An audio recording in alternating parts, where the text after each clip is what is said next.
I haven't really experimented much with chocobo races in either of these playthroughs. Well, the first playthrough I did in the actual LP I'm recording. I might do that a little bit later. But we can see what we can purchase here. We can't exchange any tickets, but we can purchase any prizes here. The Chaos Crystal is what we need, as well as the Wild Artifact, as well as both of these, which are both fragment skills from what I can remember, and they also double as artifacts from what I also remember as well.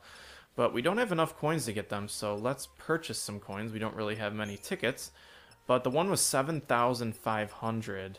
Oopsies, is this correct? 7,500. Yes, we want that many casino coins. And now, if we wanted, we can get the Chaos Crystal, which will give us a huge weapon. We can also get the Wild Artifact as well. I guess these all three are considered fragments, but since we don't really have... what? Okay, you can only buy one. Yes, let's exchange. Let's buy a Wild Artifact. So we bought one, and that's the only one they have in stock. Now, let's see. Let's just max out our... coins here. Okay, we don't have nearly enough. I'm not going to buy the Wild Artifact, which is fine. I mean, I'm not going to buy the Chaos Crystal, which is fine as of right now. I need to farm for some money, obviously, but we need to earn coins and obtain the Chaos Crystal, which you saw is a hint back to the Null quest, which I was talking about, the exchange. But the game did not actually come out and blatantly tell you that that's what the connection is. I actually told that to you guys, but that's basically what the game is saying to us now. So let's actually, I think we now have all of the Wild Artifacts for the whole game, besides the one that I'm going to go back and grab in the Undying World right now, or the Dying World, excuse me. We have a bunch of fragments to grab there, which you can only get back on your second trip, and that's me opening the book, the guide, if you will. I need to switch back here and find these fragments myself, but we are going to head ourselves over there just right now, if we can. Let's see, we want a Dying World, correct? Correct. A Dying World, I believe that is where we want to go. There's actually a gate in here that takes us to, I cannot remember where, but it's actually fairly important. But we're coming back here. Now that we're coming back from the Historic Crux, we can get these fragments, which is pretty huge as far as pickups go. Now, let's see, I remember how to get the artifact, obviously, because I've done that. I remember it very clearly, actually. I know one artifact is also, or I'm sorry, one fragment is down at the bottom of a well, which is kind of an interesting toss if you've done it. There's another fragment in a box, and then there's another fragment that is outside the map. And it looks like that we spawned in the gate area that is really far away from the... Oh, we spawned in a complete different area of the map here, which is what happens when you come back from the Historia Crux, which will allow us to get a fragment over here and a fragment down there once we cross the border. But our Wild Artifact will be right around there as well, and our last fragment that we can get if we do them all in order is going to be right around there. So I'm going to start moving ourselves all the way over here because our fragment will be all the way nestled in the back, and this will actually give us a large opportunity to get our 100% exploration for this large map, which is good and bad because you know how annoying it must be to just explore and not really fight a lot. But we're going to encounter some more unique monsters now that we're in different areas as well. Hopefully we can avoid them, but if not, then that's going to be our issue and not theirs, obviously. So let's fight them. Let's take them head on, see what they have to offer us here. These guys are Apotumkins, kind of tough to pronounce, but they're actually more tough because they're mage base, and those multicasts will do a real large amount of damage on you. So you have to be very careful about how you take this fight. You have to be a little bit more careful than you normally would, but you have to make sure that you isolate and you focus a lot of damage on the ones that are weak or the ones that are about to be, as you can see, killed.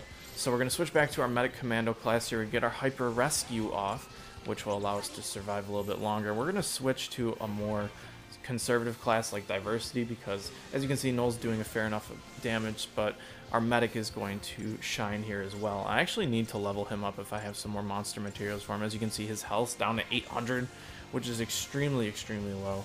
But he also learns Raise, I believe, in a couple of levels, which is really good for me because Raise will allow us to obviously raise our dead allies, and that is just imperative to have. So there we go, we beat these guys here. Now let's see where this actually is going to be. I need to triangulate myself with the map really quickly. Looks like we need to travel down south. It's right around here. So if we follow the border of the map, we should be more than good to go. Here it is. As you can see, it is right in that treasure chest. I'm actually surprised I missed that in the first place, but that's okay. We're going to toss Mog right up there, and we shouldn't have any trouble or issue with monsters.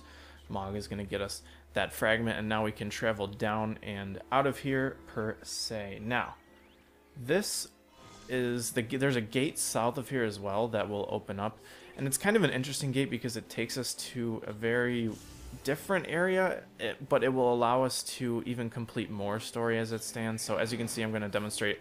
That's what the anti-gravity jump looks like. It's actually really cool, and like I said, that hover makes it very, very nice too, and very more practical to use.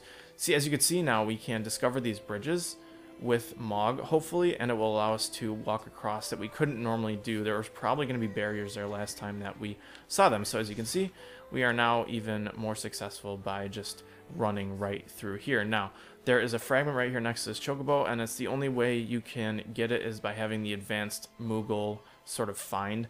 So it's good that we have Mog up here to help us out with that. Thank you very much, Mog. Let's grab what's inside of here. Give me a fragment. How much is it? 800 CP for the Chaos brand. Not a bad deal at all. It looks like we do have some Apotomkins here to fight, but I do not want to fight them if I really don't need to. But I am, however, going to discover more area as much as possible. I believe this is actually the way to get to the other portion of this map, which obviously is imperative to get to because we need all the fragments here. Now, where are these guys? We'll fight the Apotomkins because we're right here. We might as well.